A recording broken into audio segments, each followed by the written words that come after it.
Gua habis nyolong motor, kemudian yang gua ditanya sama polisi, kamu nyolong motor? Enggak Pak, itu takdir. Nggak bisa.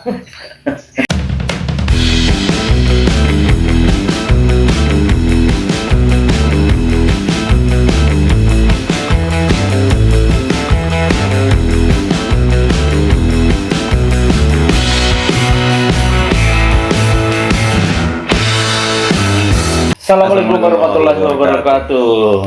Waalaikumsalam.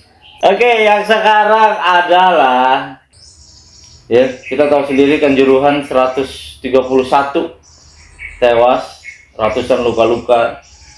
Yang tewas tuh ada anak-anak, ibu-ibu, apa namanya, mas-mas. Tapi kita nggak bahas itunya kan ya? Nggak bahas apa namanya, kenapa terjadi, terus itu urusan TGI, PF lah, Pak Mahfud dan kawan-kawan itu. Yang kita obrolin soal ada statement. Nah, ini menggelitik, bukan menggelitik yang harus kita obrolin. Ada pengurus PSSI mengucapkan bahwa ini adalah takdir Allah. Ini gua dengar ini gua langsung kok ada yang salah di statement ini. Benar sih gitu ya. Maksudnya bahwa apa yang terjadi di muka bumi ini dan seisi alam semesta ini atas takdir Allah gitu. Cuma ketika ada persoalan ini terus ada statement bahwa ini takdir Allah, seolah-olah masalah kelar udah gitu. Lu udah nggak lihat lagi ya nggak sih? Iya nggak sih? Ya. Ini adalah cara yang kita lakukan untuk mengkambing hitamkan Tuhan.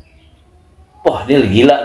Gua aja nggak sejauh itu kalau gua cuma bilang kayaknya ada yang salah. Salah kan? Nah, kan gini. Tapi benar juga itu ya. Kan seharusnya yang bertanggung jawab terhadap sesuatu itu kan ada pelakunya. Bisa tunggal, bisa banyak, gitu kan ya. Misalnya di dalam kejadian Kanjuruhan, misalnya yang salah siapa? Misalnya mungkin polisi, mungkin ada panitia atau PSSI dan segala macam. Yang itu manusia semua tuh. Ketika kita bilang ini adalah takdir, maka semua tanggung jawab itu diambil, dikasih ke Tuhan. Nah itu kan namanya kan mengkambing hitamkan Tuhan, Jar. Nah itu dia pasti kok ada yang salah nih, kok ada orang ratusan tewas gitu, tiba-tiba yang harusnya orang bertanggung jawab ngomong bahwa ya ini takdir Allah ya. Takdir Allah juga ya takdir, betul, nggak salah. Tapi ya harus ada yang bertanggung jawab. Nah, iya ini gimana deh urusan takdir ini? Urusan takdir ini memang agak susah. Kalau gua terangin dalam kesempatan ini mungkin gua nggak bisa. Ya kan, ya, dalam artian bisa disalahpahami. Yang pertama, yang kedua akan berbelit-belit dari kemana-mana. Karena ini masalahnya takdir itu adalah sesuatu yang misteri. Bisa dipotong-potong jadi kontroversial di TikTok nanti. Bisa di sini. Bisa juga. Sama netizen yang nggak suka sama kita. Tapi memang sangat filosofis ya. Iya. Sangat filosofis. Jadi yang enteng-enteng dulu. Enteng-enteng dulu gini deh. Ada sesuatu yang memang di luar kendali kita, Jar. Oke. Ya. Dan ada yang sesuatu yang ada dalam kendali kita. Misalnya gini nih, ada petani, kemudian petani itu merawat sawahnya dengan baik. Dia perairannya dia bikin bener-bener bagus. Dia anti hamanya dia kasih yang organik atau yang bagus sekali. Lalu kemudian semua dia jaga. Terus kemudian tiba-tiba ada banjir bandang. Itu di luar kendali dia kan? Iya. Di luar kendali dia. Sehingga itu bisa dibilang ini takdir. Iya. Ya. Tapi kalau ada petani bilang bahwasanya ada petani yang kemudian ke sawahnya jarang gitu kan ya. Dia biarin sawahnya dan segala macam. Terus kemudian dia gagal panen. Kita bilang itu takdir bukan? Bukan. Walaupun takdir juga kan, iya. Tapi bukan takdir. Jadi ada yang campur tangan manusia, ada yang bukan. Yang dalam campur tangan manusia yang kita bisa urutin penyebabnya, pelakunya, maka di situ itu kita tidak bisa mengatakan itu sebagai takdir dalam pengertian kita, walaupun pada ujung-ujungnya semua takdir ya. Iya, makanya. Nah, tapi kita nggak etis atau nggak bisa mengatakan ini takdir. Gua habis nyolong motor, kemudian yang gua ditanya sama polisi, kamu nyolong motor? Enggak Pak, itu takdir. Nggak bisa. Iya kan? Iya, jadi sebetulnya nggak gini, ngelihatnya tuh jangan langsung ke Allah gitu. Iya. Jangan lo tiba-tiba apa ya? Ya jangan langsung ke Allah lah gitu. Lo harus lihat, lo harus diurut gitu kan. Iya. Siapa yang bertanggung jawab gitu? Maksudnya siapa yang menyebabkan ini gitu kan? Karena dalam takdir itu ada juga campur tangan manusia. Ya siapa campur tangan manusia ini Campur harus tangan dilihat manusia siapa gitu. Dan campur tangan manusia itu punya konsekuensinya. Dalam artian begini, campur tangan manusia itu punya konsekuensi negatif ataupun positif. Kalau maksudnya positif itu artinya gini, kalau lo bekerja keras, lo dapat duit, Tadi lah ya. Nah, maka yang udah ngerawat segala macam. Karena itu bisa panen. kena banjir bandang itu takdir. Tapi kalau nggak ada banjir bandang, dia padinya kualitas tinggi, jadi hebat, jadi laku, jadi apa, itu menurut gua atas usaha. Ya. Gitu, atas usaha apa namanya? Dia akan punya konsekuensi, yaitu dia dapat usaha petani itu yang diiyakan oleh Allah. Ya. Itu kan gitu ya. Gitu. Jadi jangan semua dinaikin ke Allah. Jangan semua kayak misalnya mungkin ada menantu ditanya sama mertuanya, "Kok nggak kerja tuh?" "Enggak Pak, saya takdirnya udah memang pengangguran." Jadi mungkin gini. Ada orang ditakdirkan, kata-katanya ada orang kaya, takdirnya udah kaya nih orang. Tapi kan itu karena usaha dia yang diiyakan gitu, ibaratnya kan, menjadi takdir. Yang distempel sama Allah jadi takdir kali ya? Iya. Gitu. Iya nggak sih? Karena begini, kan di sini kan ada usaha, di sini ada hasil. Tidak semua usaha itu hasilnya sama, walaupun usahanya sama. Iya. Bener nggak? Gue sama lo nih datang ke tempat ujian, ya kan ya? Kita sama-sama belajar, kita sama-sama belajar dengan cara yang sama, kita punya otak dengan IQ yang sama, ya kan ya? Tapi gue bisa gagal, lo bisa berhasil. Iya. Misalnya di tengah jalan, gue tiba-tiba entah dari mana, gue ditabrak orang. Walaupun ada ini, tapi ya akhirnya lo yang berhasil gitu kan? Iya. Nah, ada usaha, ada hasil. Oleh karena itu, Allah itu tidak pernah memberi pahala ataupun memberi punishment itu dari hasil. Selalu dari usaha. Dari usaha ya? Kenapa? Karena yang lo bisa kendalikan adalah usaha lo. Benar. Nah, kalau masalah untuk urusan hasil itu urusan Allah. Iya. Hasil itu urusan Allah. Yang penting adalah usahanya. Oleh karena itu kita juga nggak bisa memandang orang itu dari hasilnya. Oh, orang itu kaya ya, bukan. Orang itu pekerja keras ya. Nah, itu baru boleh. Karena yang kita nilai adalah prosesnya. Nah, demikian juga dengan misalnya takdir itu. Jangan semua dinaikin ke takdir. Usahanya yang kita boleh judge kan? Usahanya yang boleh kita judge. Ya kan? Lo usahanya negatif atau positif kan? Betul, gitu kan? Betul. Iya nggak sih? Sehingga akhirnya ya kalau orang kaya karena korupsi kan, itu baru kita harus adili gitu. Iya. Kan? Jadi pada prosesnya kita fokus manusia adalah pada prosesnya, ya kan ya. Allah yang menentukan hasilnya. Demikian juga dengan tadi kejadian. Jangan lu mendompleng takdir gitu loh. Jangan mendompleng takdir. Jadi kematian itu emang udah takdir Allah gitu. Betul. Tapi lu jangan dompleng gitu loh. Lo bunuh orang terus kemudian misalnya ya lo langsung dompleng, langsung sembunyi di balik Allah gitu, langsung ini loh dia yang menghendaki kematian gitu. Ya enggak lah, orang ada sebab akibatnya jelas. Nah, itu maksud gue ya. Ini jelas gitu ya. Jadi tapi permasalahannya adalah kenapa ada pernyataan seperti itu? Wah, itu menurut gue kenapa pas gitu. Pernyataan seperti itu keluar bukan karena pemahaman agama yang bagus. Iya. Nyataan mengatakan bahwasanya ini ada takdir Allah itu bukanlah berdasarkan, tapi adalah karena dia ingin menghindari sesuatu. Menurut gue iya, karena Jadi kalau dia paham malah nggak keluar sebetulnya.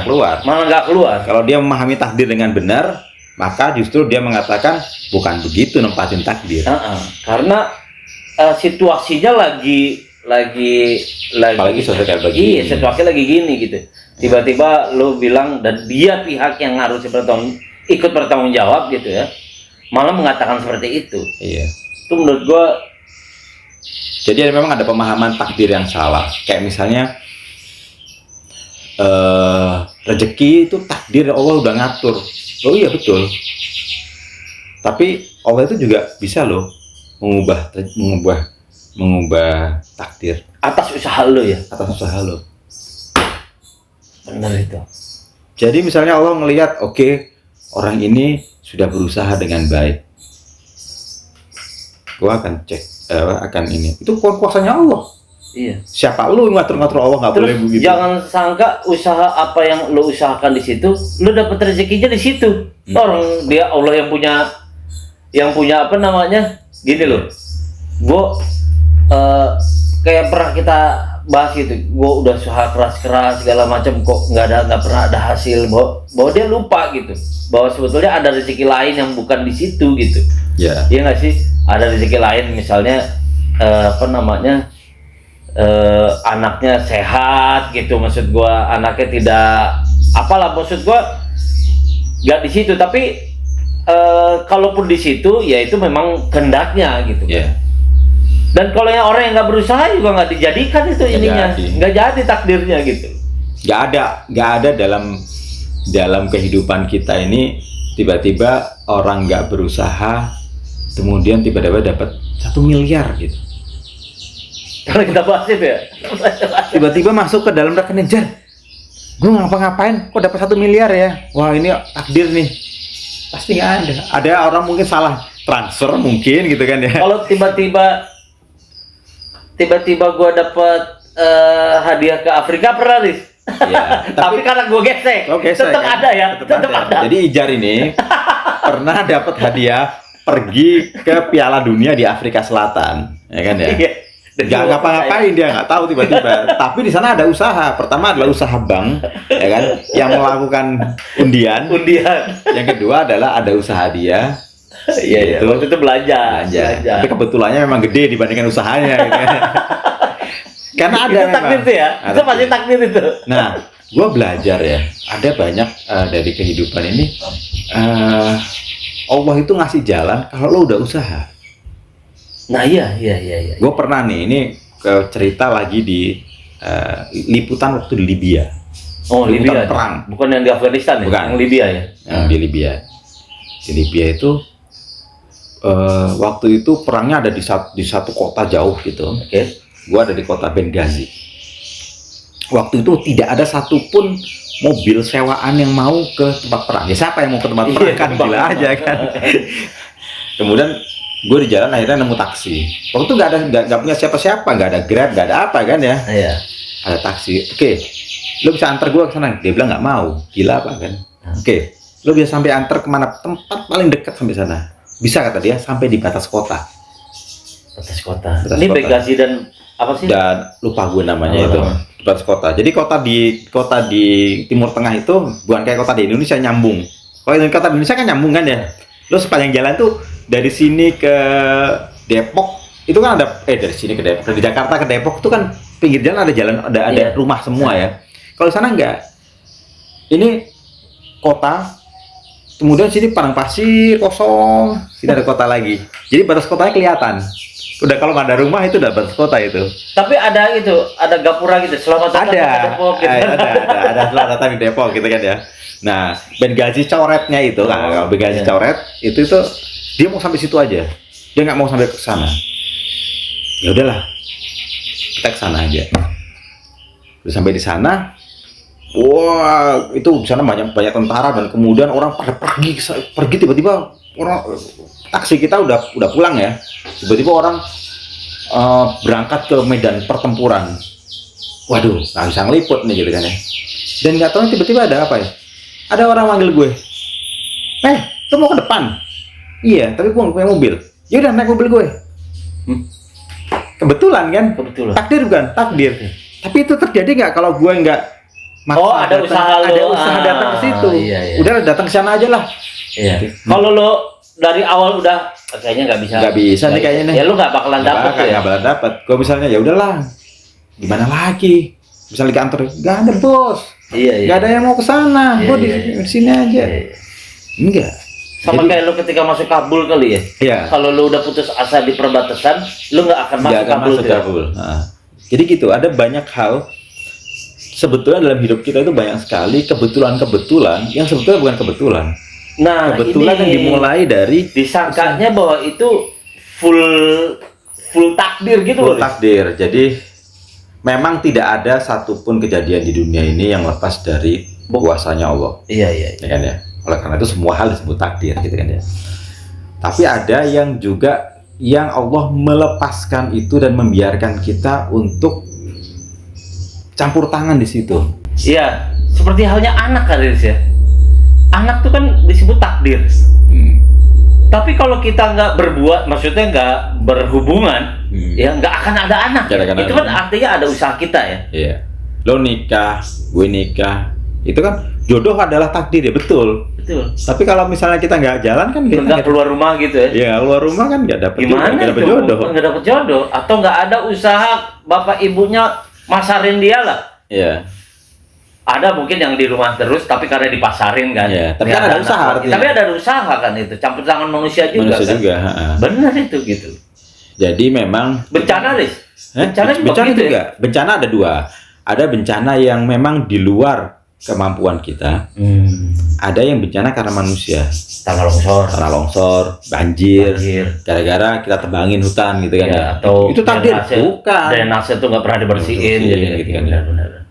Kalau gempa ya itu dari takdir lah. Kita nggak bisa ngapa-ngapain. Itu di luar kendali kita. Tapi jatuhnya korban itu belum tentu karena takdir. Di Jepang ada gempa dengan magnitudo yang lebih gede. Karena usahanya korbannya lebih belajar sedikit. Kan, karena dia belajar, akhirnya bikin gedung lah yang bisa bergerak, ada mitigasi yang bagus. Nah gitu kita kan. Sirine alarm anti tsunami dicolong, nggak nyala, dicolong, nggak nyala, lampungnya. Akhirnya ketika terjadi tsunami lagi korbannya segitu lagi. Nah itu salah siapa? Iya. Ya bukan, jangan kita bilang itu takdir. Ini makin jelas ya bahwa Bapak yang terhormat PSSI itu ya, jangan mengeluarkan statement kayak begitu harus. Ya itu nggak pantas gitu menurut gue. Berangkat dari pertama adalah keinginan untuk menyerahkan kepada Tuhan apa yang menjadi tanggung jawab dari Dia. Yang kedua adalah memang ada pemahaman takdir yang salah. Kayak misalnya kemarin gue coba coba nanti teman-teman cek ya di Al-Quran ya, Al-Baqarah ayat ke-5 kalau nggak salah ya. Kata-kata muflihun gitu kan, kata-kata muflihun itu dalam bahasa Indonesia diartikan beruntung. Mereka lah orang-orang yang beruntung. Di dalam terjemah bahasa Inggris artinya adalah mereka yang sukses. Beda kan? Ini gimana ini? Beda kan? Coba deh cari Al-Quranul Karim. Oke, ini Jar ya. Coba kita lihat Jar. Di dalam terjemahan bahasa Indonesia Al-Baqarah ayat 5 ya. Ulaika ala hudam mir rabbihim wa ulaika humul muflihun. Artinya apa Jar? Mereka lah yang mendapat petunjuk dari Tuhannya dan mereka itulah orang-orang yang beruntung. Nah, coba kalau kita lihat dari terjemahan bahasa Inggris. Nah, di bahasa Inggris, ayat yang sama, Al-Baqarah ayat 5, those who are the successful. Iya. Sukses itu kan berarti kan ada usahanya. Kalau beruntung ada usahanya nggak? Nggak ada. Nah, itu perbedaannya antara terjemahan bahasa Indonesia sama terjemahan bahasa Inggris. Ini gimana, Riz? Yang salah yang mana, Riz? Maksud gue yang tepat lah. Yang tepat itu memang yang bahasa Inggris. Kok bisa gitu? Karena memang muflihun itu adalah orang-orang yang falah itu. Muflihun itu kan artinya dari kata-kata satu kata dengan falah. Falah itu artinya petani. Petani kan bukan orang beruntung, petani itu orang berusaha. Iya benar. Beda kan? Ini gimana nih? orang Indonesia akhirnya memahami bahwasanya keberhasilan itu adalah ya sudah beruntung dari Allah aja. Aduh. Padahal beruntung kalau dalam terjemahan yang tepat itu adalah beruntung itu adalah sukses. Ada usaha kita. Nah, gue langsung speechless gitu. Maksud gue, beda banget ya. Beda banget gitu loh. Beda banget. Ini baru satu ayat gitu loh. Baru satu ayat. Jangan di seluruh ayat ini tugas menerjemahkan ini siapa, Riz? Ya nggak salah, penerjemahannya nggak salah. Nggak salah. Nggak salah. Kan maksud gue, tapi memang yang kan bahasa Inggris, bahasa Arab tuh kan lu paham banget kan? Maksud gue akar katanya gitu. Dari apa Quraisy itu selalu juga gitu menerangkan sebuah kata bahwa ini diambil dari kata ini yang artinya ini gitu.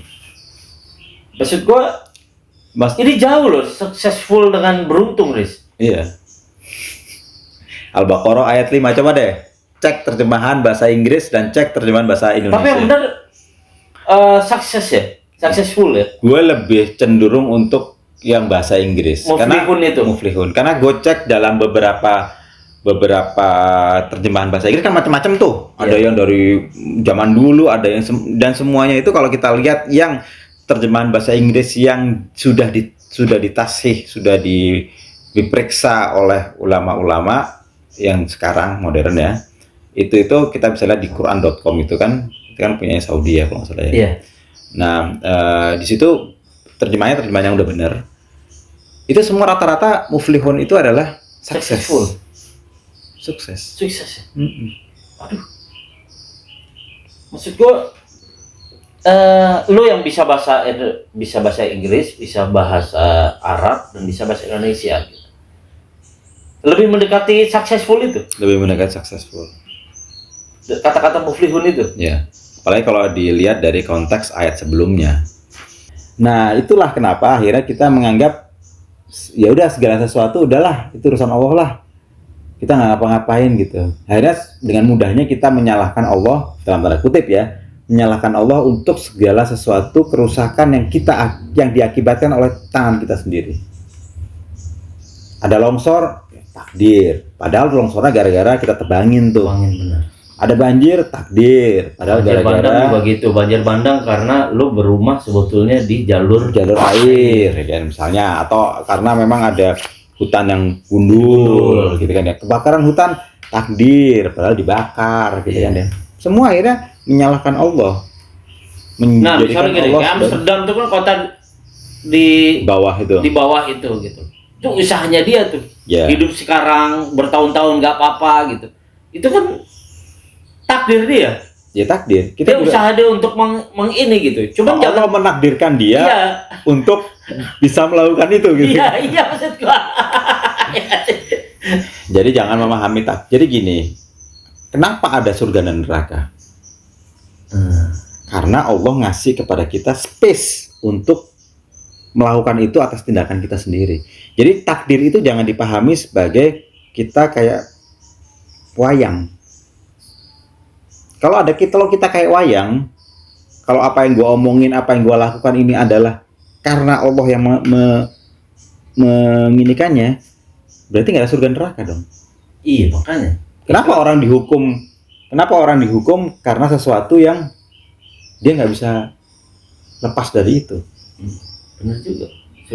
Surga dan neraka ada karena Allah memberikan pada kita kebebasan untuk melakukannya. Oke, gue kasih kebebasan sama kata Allah, lakuin. Jadi sebetulnya takdir itu Allah memberikan kepada kita memang space, ruang untuk kita berkreasi. Nanti Allah akan menilai. Emang orang paling gampang ngelempar alasan gitu ya. Kayak kemarin pembahasan kita bahwa kita sakit, bentar-bentar nyalain hantu. Sekarang lu kalau ada yang begini, tiba-tiba lu sembunyi di balik Allah bawa ini tak. Oke, sekian ya. buat sekian aja. Sekian aja. Udah kelamaan gitu ya ngomongin. Kita ditakdirkan untuk berhenti di sini. Oh, ya ditakdirkan berhenti di sini. Atas susah usaha kita. Iya. Atas usaha kita. Keribetan alat gitu ya. Semoga berguna buat teman-teman semua. Sekian. Assalamualaikum warahmatullahi wabarakatuh.